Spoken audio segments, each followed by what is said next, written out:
Selamat datang kembali. Hari ini kita mau coba bedar lebih dalam nih soal kebangkitan ekonomi Vietnam.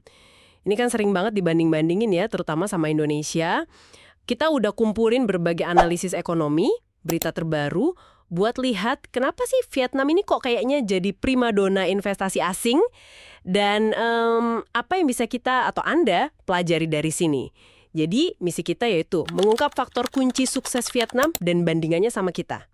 Oke, kita mulai dari mana nih anaknya? Mungkin sejarahnya dulu kali ya. Kita tahu kan, Vietnam dulu kondisinya berat banget pasca perang. Miskin, inflasi gila-gilaan, sampai 900%, terus ada embargo juga.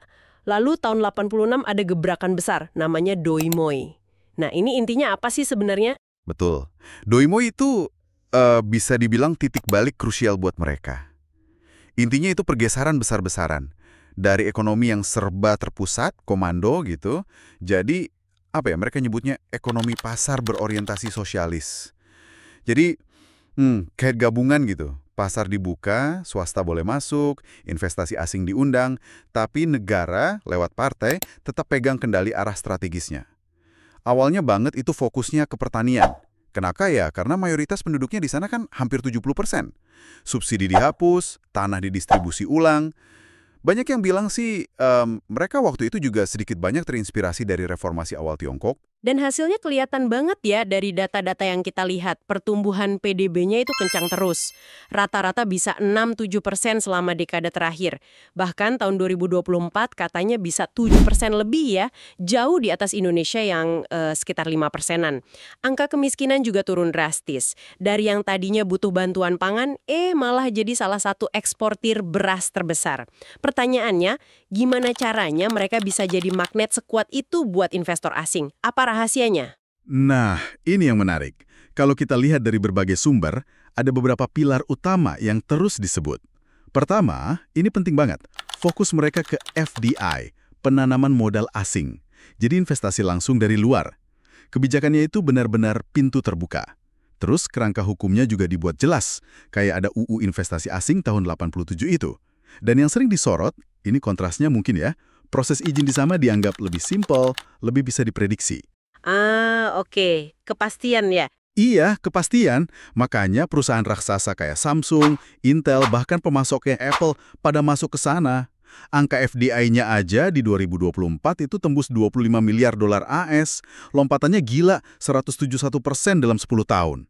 Investor terbesarnya dari Singapura, Korea Selatan, Tiongkok. Dan kalau dilihat rasio FDI ke PDB, mereka juga lebih tinggi dari kita. 4,38% banding 1,87%. Wow, signifikan bedanya.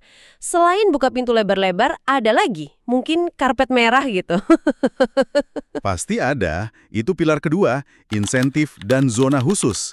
Ini karpet merahnya. Bayangin aja, ada keringanan pajak penghasilan badan, pembebasan bea masuk buat barang modal, sewa tanah yang katanya lebih murah. Terutama nih kalau investasinya di bidang teknologi tinggi atau energi bersih. Wah, insentifnya bisa lebih banyak lagi. Mereka juga punya banyak banget, lebih dari 350 kawasan industri, EZ, dan zona pemrosesan ekspor EPZ. Itu kayak area spesial gitu, urus izin lebih gampang, pajaknya lebih ringan lagi. Jadi dipermudah banget ya masuknya. Betul. Ditambah lagi, ada perjanjian pajak berganda, DTA, dengan lebih dari 80 negara. Biar investor nggak kena pajak 2 kali, gitu kan? Meskipun, ya sekarang ada tantangan baru nih soal pajak minimum global itu. Bisa jadi pengaruh ke daya tarik insentif pajak kayak gini ke depannya. Oke, jadi FDI dipermudah, insentif banyak, terus apa lagi? Ketiga, ini juga kunci, integrasi perdagangan. Vietnam itu agresif banget bikin perjanjian dagang bebas atau FTA. FTA itu kan kesepakatan antar negara buat nurunin atau ilangin tarif, biar barang gampang keluar masuk. Datanya nunjukin mereka punya 16 FTA yang aktif, termasuk yang gede-gede kayak CPTPP. Itu sama negara-negara Pasifik, terus EVFTA sama Uni Eropa, RCEP juga di Asia. Wah, banyak banget ya. Banyak. Ini ibaratnya mereka bangun jalan tol super lebar buat produk ekspornya ke pasar-pasar utama dunia. Gampang banget aksesnya. Nah, ini sering disebut sebagai kontras dengan Indonesia yang mungkin ketergantungannya masih lumayan besar ke ekspor komoditas mentah atau setengah jadi. Oke, poin bagus. Terus ada lagi faktor lain? Ada. Yang keempat sering disebut juga soal posisi strategis dan biaya. Lokasinya kan dekat banget sama Cina. Ini pas banget buat strategi China Plus One. Jadi perusahaan yang mau cari alternatif selain Cina, ya liriknya ke Vietnam. Ditambah lagi, biaya tenaga kerjanya masih dianggap kompetitif.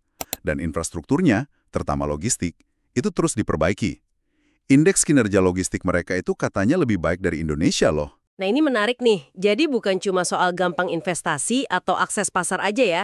Kayaknya ada indikasi mereka nggak cuma mau jadi tempat ngerakit barang murah aja kan? Ada upaya buat naik kelas gitu? Tepat, ini poin yang krusial banget menurut saya. Fokus investasinya itu memang kelihatan bergeser. Dari yang tadinya mungkin didominasi tekstil, sepatu, yang padat karya, sekarang makin banyak ke manufaktur yang teknologinya lebih tinggi, terutama elektronik. Contohnya apa tuh? Lihat aja pangsa ekspor produk teknologi tingginya. Tahun 2021 itu bisa sampai 41,5% dari total ekspor mereka.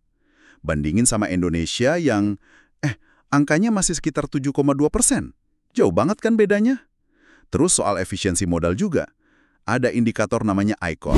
Itu nunjukin berapa banyak investasi yang dibutuhin buat nambah 1 unit output. Nah, ICOR Vietnam itu lebih rendah.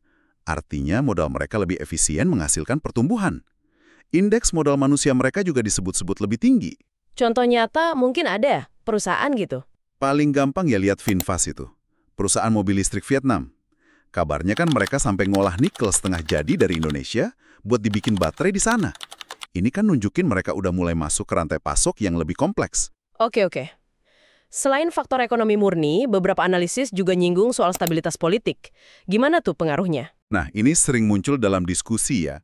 Beberapa analis ekonomi yang kita rujuk itu melihatnya begini. Sistem politik Vietnam yang satu partai itu dianggap memberikan semacam stabilitas dan kepastian kebijakan jangka panjang. Nah, persepsi kepastian inilah yang disukai sama investor. Mereka jadi lebih yakin buat investasi jangka panjang.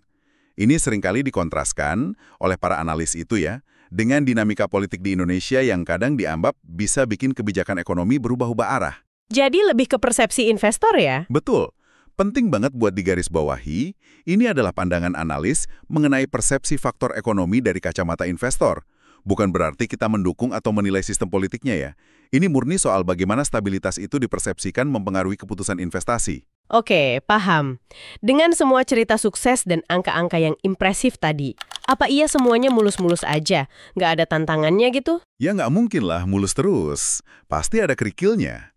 Dan sumber-sumber kita juga mencatat itu kok. Tantangannya juga nggak main-main. Misalnya soal ketimpangan pendapatan yang makin lebar antara kota dan desa. Atau antara pekerja terampil dan tidak. Terus, kinerja BUMN mereka juga ada yang disorot kurang efisien. Risiko korupsi juga disebut. Sempat kan ada kasus heboh soal pengadaan alat tes COVID itu. Oh iya pernah dengar. Ada juga kekhawatiran soal munculnya apa istilahnya kapitalisme kroni. Kedekatan bisnis dan politik gitu. Dampak lingkungan dari industrialisasi yang cepat juga jadi isu. Dan, nah ini, ketergantungan yang sangat tinggi pada FDI. Kalau arus FDI tiba-tiba seret gimana? Terus peran mereka yang mungkin masih banyak di bagian perakitan, yang nilai tambahnya belum setinggi itu. Itu juga jadi catatan kritis. Oke, jadi ada sisi lainnya juga ya. Jadi kalau kita coba rangkum nih, benang merahnya apa? Keunggulan Vietnam ini berarti ada di konsistensi kebijakan yang pro-investasi dan pro-perdagangan, fokus strategis ke manufaktur buat ekspor, plus eksekusi yang efektif buat narik FDI tadi. Iya, kurang lebih begitu kesimpulan yang bisa ditarik dari data dan analisis yang kita lihat. Konsistensi, fokus, dan eksekusi. Sementara itu, kalau kita lihat konteks Indonesia, tantangan yang sering disebut ya seputar birokrasi yang mungkin masih perlu disederhanakan lagi, isu kepastian regulasi, terus soal produktivitas tenaga kerja kita.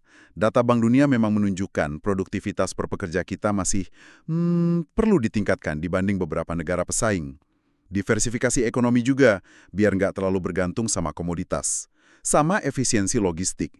Itu area-area yang sering jadi rekomendasi buat reformasi di Indonesia. Baik, lengkap sekali ya penelusuran kita soal fenomena ekonomi Vietnam dan perbandingannya dengan Indonesia berdasarkan sumber-sumber yang kita kaji. Jelas ini cerita yang sangat dinamis ya, bagaimana arah kebijakan, fokus, dan implementasi itu bisa banget mengubah nasib ekonomi suatu negara. Betul sekali. Kalau ditarik pelajaran umumnya mungkin ya, ini nunjukin betapa kuatnya dampak reformasi yang terarah dan strategi ekonomi yang dijalankan secara konsisten dalam jangka waktu yang panjang. Bisa mengubah lintasan ekonomi secara dramatis. Nah, sebagai penutup, mungkin satu pertanyaan nih buat Anda renungkan di rumah. Selain faktor-faktor kebijakan ekonomi yang udah kita diskusikan panjang lebar tadi, kira-kira mungkinkah ada elemen lain, mungkin dari sisi budaya atau sosial masyarakatnya, yang ikut berperan dalam kemampuan sebuah bangsa melakukan transformasi ekonomi secepat dan sedalam yang kita lihat di Vietnam ini? Sesuatu untuk kita pikirkan lebih lanjut mungkin ya.